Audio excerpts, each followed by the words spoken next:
अस्सलाम वालेकुम दोस्तों, welcome back to my YouTube channel. उम्मीद करता हूँ कि आप लोग खैर आफियत से होंगे और जहाँ कहीं भी होंगे खुश होंगे। दोस्तों, आज का वाक़या हमें पेशावर से करीम खान ने भेजा है। करीम खान पेशे से एक ट्रक ड्राइवर हैं और तकरीबन 25 साल से पाकिस्तान के हर एक कोने में ट्रक चलाते आ रहे हैं। ये खौफनाक वाक़या जो आज की कहानी में मैं आपको सुनाऊंगा, ये खुद करीम खान की ही आप बीती है। लेकिन कहानी में आगे बढ़ने से पहले मेरी आप लोगों से दरख्वास्त है कि मेरे चैनल को सब्सक्राइब कर लें और साथ ही बने बेल आइकन को भी प्रेस कर लें ताकि आपका और मेरा साथ यूं ही बना रहे। तो चलिए दोस्तों, बिना देर किए अपने कमरे की लाइट्स ऑफ करके अपने हेडफोन्स लगा लें और मेरे साथ सुने आज की ये खौफनाक कहानी को। अस्सलाम वालेकुम, मेरा नाम करीम खान है। मेरा ताल्लुक पेशावर के एक छोटे से गांव से है। मेरी फैमिली में मेरी एक बीवी और 4 बच्चे हैं। मैं तकरीबन 1998 से मुख्तलिफ इदारों में ट्रक चलाता आ रहा हूँ। शुरू में तो मैं पेशावर और इसके आसपास के ही इलाके में ट्रक चलाता था, लेकिन जूं तजुर्बा होता गया और महारत आती गई तो दूसरे शहरों में भी मेरा हर हफ्ते का आना जाना होता ही रहा। वैसे भी हम ट्रक ड्राइवर्स की तकरीबन सारी ही जिंदगी रास्ता काटते और रास्ते को समेटने में ही गुजरती है। कभी एक शहर से दूसरे शहर, कभी इस सड़क से उस हाईवे तक, तो कभी एक मकाम से दूसरे मकाम तक। बहरहाल एक रात 2007 के नवंबर में मैं अपने घर में आराम कर रहा था कि मुझे मेरे सेठ की कॉल आई। उसने मुझे कहा कि करीम खान, तुम ट्रक लेकर फौरन अड्डे पे पहुंचो। यहाँ से कुछ सामान लोड करवा के फौरन कराची की तरफ निकलना है और ये काम अर्जेंट बेसिस पे ही करना है, क्योंकि अगले रोज तक ये माल तुम्हें कराची लाजमी पहुंचाना है।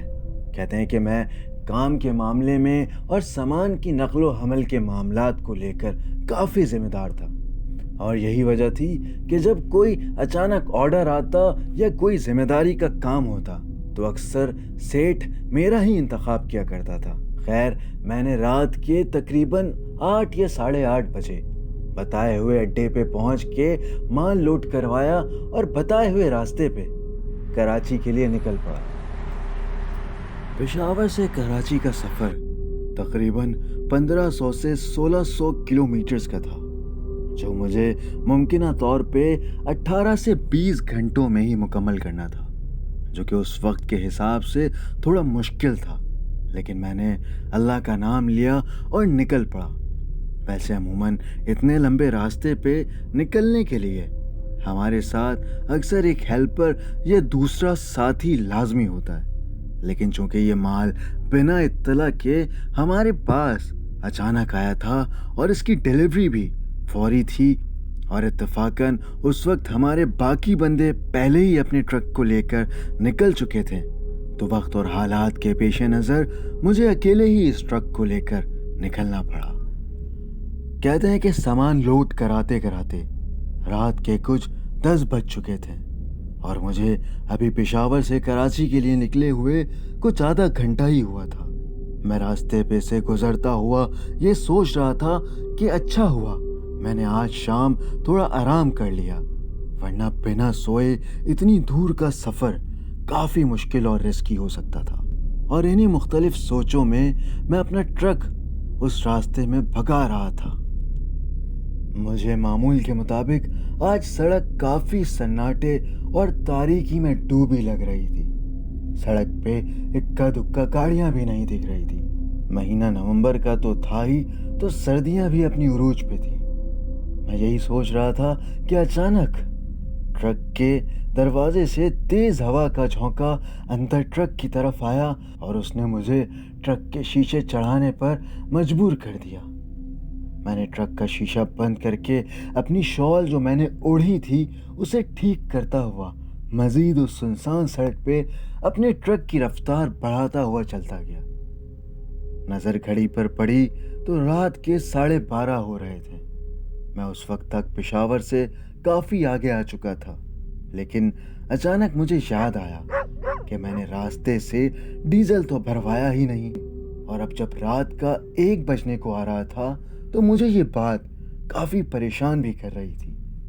लेकिन मुझे याद पड़ रहा था कि इस रोड में शायद मज़ीद कुछ 3 या 4 किलोमीटर्स की मुसाफत पे एक पंप आता है। मैंने सोचा कि चलो अल्लाह मालिक है, आगे जाकर ही देखेंगे।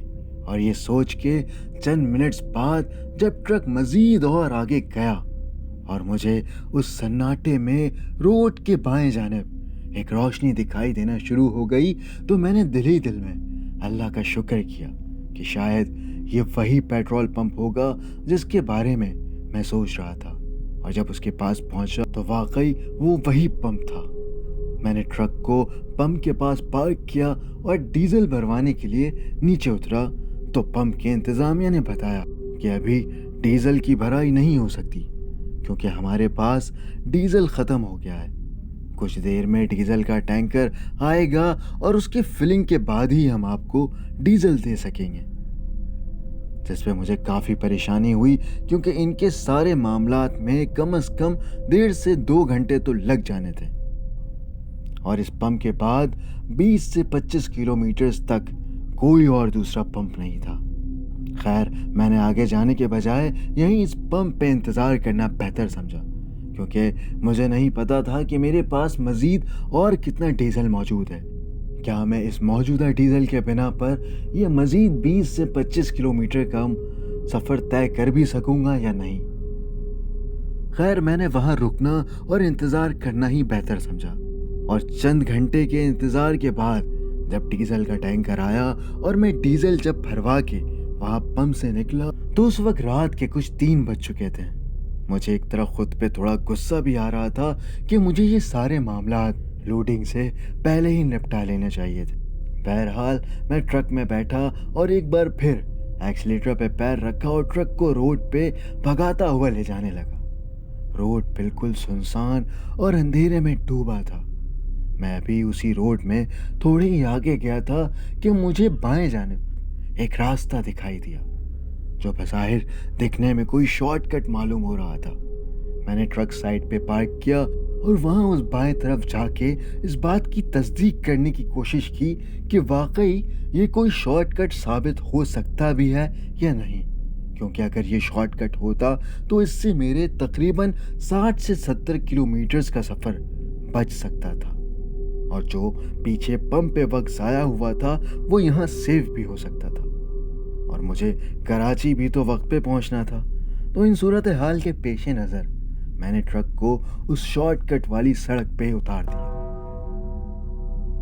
कहते हैं कि उस सड़क पे थोड़ा मज़ीद अंदर जाने से मालूम हो रहा था कि ये कोई गांव या कोई बस्ती है, लेकिन हैरानकुन तौर पे वहाँ तो उस पिछली सड़क से भी ज़्यादा सन्नाटा और अंधेरा था। रात के उस वक्त कुछ 4 बजने को थे। हर तरफ सर्दी का कोहरा था। रात की तारीकी और कड़ाकड़े की ठंडी हवाएं चल रही थीं। मैं उस सड़क पे ट्रक भगाए जा रहा था और साथ ही उस गांव नुमा बस्ती को भी अंधेरे में ट्रक की पड़ती रोशनी में देखे जा रहा था, जिसे देख के ऐसा मालूम हो रहा था कि इस गांव में काफ़ी पहले लोग रहते थे, लेकिन अब शायद उन्होंने यहाँ से नकल मकानी कर ली थी या फिर किसी और बात को मद्देनज़र रखकर सरकार ने इन्हें यहाँ से किसी और जगह मुंतकिल कर दिया था। कहते हैं कि कहीं किसी तरफ टूटी हुई साइकिल तो कहीं पुरानी बोसीदा सी दरख्त के नीचे पड़ी चारपाई, कहीं टूटी हुई बर्तनें और दीगर इस तरह की चीज़ें एक अलग थलग मंजर पेश कर रही थी। पुरानी मिट्टी के बने घर, उन पे खजूर और नारियल के पत्तों से बनी छत, सब कुछ काफ़ी पुराना और कदीम सा मंजर पेश कर रहा था। मैं अपने सफ़र पे ही था कि मुझे एक झोपड़ी दिखाई दी। उस झोपड़ी की कोई 4 दीवारी तो नहीं थी, लेकिन टूटी फूटी सी छत थी, जिसे देख के मैंने सोचा कि क्यों ना मैं फजर होने से पहले ईशा की नमाज अदा कर लूं और ये सोच के मैंने ट्रक के अंदर से अपनी चटाई और वज़ू करने के लिए पानी की बोतल निकाली और ट्रक की हेडलाइट्स को ऑन ही रखा, क्योंकि अगर उससे बंद कर देता तो मुझे कुछ भी दिखाई नहीं देता। सब कुछ तो पहले से ही तारीकी में डूबा हुआ था। कहते हैं कि वज़ू के बाद मैं अपनी चटाई लेकर सर्दी से कांपता कांपता उस झोपड़ी की तरफ गया और पास का जायजा लिया तो मुझे वो जगह पाक लगी और मैंने नमाज की नियत कर ली। बताते हैं कि मैं क़याम में था तो मुझे ऐसा महसूस हुआ कि कोई ट्रक की हेडलाइट्स के सामने से होता हुआ गुजरा है, क्योंकि उस चीज़ की परछाई या अक्स वो जो भी था उस झोपड़ी के सामने से ही गुजर रहा था। कहते हैं कि शुरू में तो उसे मैंने अपना वहम समझा और नमाज की तरफ ही अपना जहन लगाए रखा, लेकिन जब मैं दूसरी रकअत के लिए उठा तो वो परछाई एक बार फिर मुझे दिखाई दी। कहते हैं कि इस बार वो परछाई आहिस्ता आहिस्ता मेरे करीब आ रही थी। मुझे बड़ी हैरानी हुई कि यहाँ पे तो ना कोई आदम नादम ज़ात था, ना ही कोई जानवर था। अब ये क्या हो सकता है? कहते हैं कि मैं नमाज में जो आयतें पढ़ रहा था, अब मैं उन आयतों को ज़ोर ज़ोर से पढ़ना शुरू कर चुका था। कहते हैं कि मेरे ज़ोर से उन आयतों की तिलावत करने पे वो परछाई एकदम धुआं सी होकर गायब हो गई। जब मैंने नमाज मुकम्मल की और ट्रक के आसपास और उसके इर्द गिर्द का जायज़ा लिया तो मुझे वहाँ कुछ भी दिखाई नहीं दिया। मुझे उस वक्त काफ़ी हैरानी और घबराहट सी हुई कि ऐसा कैसे हो सकता है कि किसी की परछाई दिखी भी हो और यहाँ कोई मौजूद भी ना हो। मैंने उस वक्त ज़ोर से पूछा कि कोई है यहाँ, कोई मेरी आवाज़ सुन रहा है? लेकिन इस बात पे मुझे किसी का कोई जवाब नहीं आया। मैं इसके बाद अपने ट्रक पे चढ़ने लगा तो मुझे बिल्कुल मेरे पीछे से किसी की सरगोशी करते हुए आवाज़ आई। कोई कह रहा था कि यहाँ से चले जाओ, यहाँ से चले जाओ। मैंने जब ये आवाज़ सुनी और बेसाख्ता पीछे मुड़ के देखा तो मेरी आंखों ने जो देखा मैं उसे देखकर दंग रह गया। आप यकीन जाने मैंने देखा कि चंद लोग सफ़ेद कपड़ों में मलबूस जख्मी हालत में खून से लथपथ हुए उन झाड़ियों की तरफ जा रहे थे जो बिल्कुल उस झोपड़ी के सामने थी। आप यकीन जाने ये सब देख के मेरे रोंगटे एकदम खड़े हो गए थे। मेरा खून जैसे जम सा गया था। मैं फौरन डर कर अपने ट्रक में बैठ गया, लेकिन ट्रक में बैठने के बाद मैं वापसी पीछे नहीं गया। मैं उसी बस्ती में उसी सुनसान गांव से होता हुआ आगे की तरफ अपना ट्रक भगाता रहा, क्योंकि मैं पहले ही एक अच्छी खासी मुसाफत तय कर चुका था। अब वापस पीछे जाकर सफ़र को कंटिन्यू करना बहुत मुश्किल हो सकता था। बिलाल, आप यकीन करें कि मैं अभी शायद बमुश्किल 500 मीटर सी आगे गया था कि मेरा ट्रक एकदम अचानक बंद हो गया। मैं इतना डर गया था कि मैं अंदर ही बैठा बैठा बार बार ट्रक स्टार्ट करने की नाकाम कोशिश कर रहा था, लेकिन आखिर कब तक मैं ये नाकाम कोशिश करता। कुछ देर बाद मैंने ट्रक का दरवाज़ा खोला और नीचे उतरकर मुआयना करने लगा। अभी मैं ट्रक का मुआयना कर ही रहा था कि मुझे मुख्तलिफ लोगों की हंसने की आवाज़ आने लगी। बिलाल, वो आवाज़ें इतनी भयानक और खौफनाक थी कि मुझे समझ नहीं आ रहा था कि ये क्या हो रहा है। कोई मुझे ना तो उस वक्त दिखाई दे रहा था। मुझे उस वक्त इस बात का यकीन हो चुका था कि ये गांव या बस्ती, ये बंजर इलाका जो कुछ भी था, ये ज़रूर पुरस्कार मखलूक़ात से घिरा हुआ है। मैंने यहाँ से आकर बहुत बड़ी गलती कर दी थी। मैं अभी ये सब सोच ही रहा था कि मुझे वही लोग दोबारा दिखाई देने लगे जो उस वक्त उस झोपड़ी के पास दिखाई दिए थे। फिलहाल आप यकीन करें कि उनकी शक्लें इतनी भयानक थीं कि मैं कभी इतनी भयानक शक्ल का तसव्वुर भी नहीं कर सकता था। वो मुझसे क्या चाहते थे, मुझे इस तरह क्यों डरा रहे थे, मुझे ये बिल्कुल नहीं पता था। मैं इन मामलात से बिल्कुल बेखबर था। उस वक्त मैं ये सारे मामलात देखकर बिल्कुल फ्रीज सा हो चुका था। मेरे जिस्म में हरकत नहीं हो पा रही थी। मैं भागना चाह रहा था पर भाग नहीं पा रहा था। دیکھتے ہی دیکھتے وہ سارے لوگ میرے ارد گرد گول دائرہ بنا کر کھڑے ہو گئے۔ ان سب کے لباس ایک جیسے سفید رنگ کے تھے۔ ان کے چہرے سے مستقل خون سا بہہ رہا تھا۔ بلال وہ سارے میرے قریب آتے گئے۔ اس وقت یہ وہ لمحہ تھا، یہ وہ پوائنٹ تھا کہ مجھے یقین ہو چکا تھا کہ یہ میری آخری رات اور آخری ٹرک کا سفر ہے۔ لیکن شاید قدرت کو کچھ اور ہی منظور تھا۔ اچانک نہ جانے کیسے وہ ساری مخلوقات ایک دم پلک جھپکتے ہی غائب ہو گئے۔ شاید میں اس وقت وضو سے تھا، اس لیے وہ میرے مزید پاس نہ آ سکے اور مجھے نقصان نہیں پہنچایا، یا پھر شاید کسی کی دعا کام آ گئی۔ جو بھی تھا، میں نے اللہ کا شکر ادا کیا، اور اس بار جب ٹرک اسٹارٹ کیا تو حیران کن طور پہ میرا ٹرک اسٹارٹ ہو چکا تھا۔ میں نے سفر کی دعا پڑھی اور واپس اپنے سفر پہ نکل پڑا۔ اگلے روز جب میں اپنے مقام پہ پہنچا تو کافی لیٹ ہو چکا تھا۔ وہاں کے سیٹھ نے جب مجھ سے لیٹ آنے کی وجہ پوچھی اور جب میں نے انہیں یہ سارا قصہ سنایا تو انہوں نے بتایا کہ آج سے تقریباً 10 سال پہلے اسی علاقے کے آس پاس ہی ایسا ہی واقعہ ایک اور ڈرائیور کے ساتھ پیش آیا تھا۔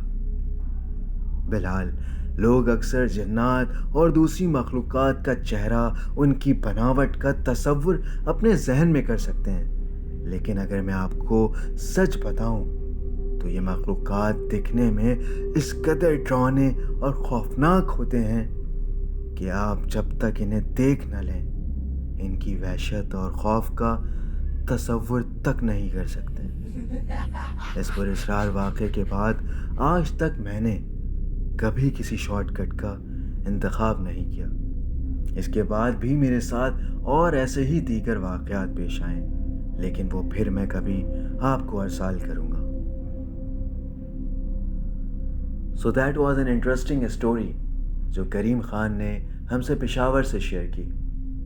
آپ کا بہت شکریہ کریم خان۔ دوستو، آپ لوگوں کو آج کی کہانی کیسی لگی ہمیں کمنٹ سیکشن میں لازمی بتائیے گا، اور اگر آپ لوگ چاہتے ہیں کہ کریم خان اپنے دیگر واقعات بھی ہم سے شیئر کرے اور میں انہیں اپنے چینل کا حصہ بناؤں تو کمنٹ کر کے لازمی بتائیے گا۔ ہمارے چینل کو سبسکرائب کرنا نہ بھولیے گا اور اس ویڈیو کو لائک کرنا نہ بھولیے گا۔ اگر آپ لوگوں کے ساتھ بھی ایسا کوئی سچا اور پراسرار واقعہ پیش آیا ہے، اور اگر آپ چاہتے ہیں کہ میں آپ کی کہانی کو اپنی آواز دوں تو مجھ سے دیے گئے ای میل ایڈریس پہ یا واٹس ایپ نمبر پہ اپنی کہانی شیئر کیجیے۔ میں ایک بار پھر ایسی پراسرار، سچی اور خوفناک کہانی کو لے کر آپ کے پاس پیش ہوں گا۔ تب تک کے لیے اپنا خیال رکھیے گا۔ اللہ حافظ۔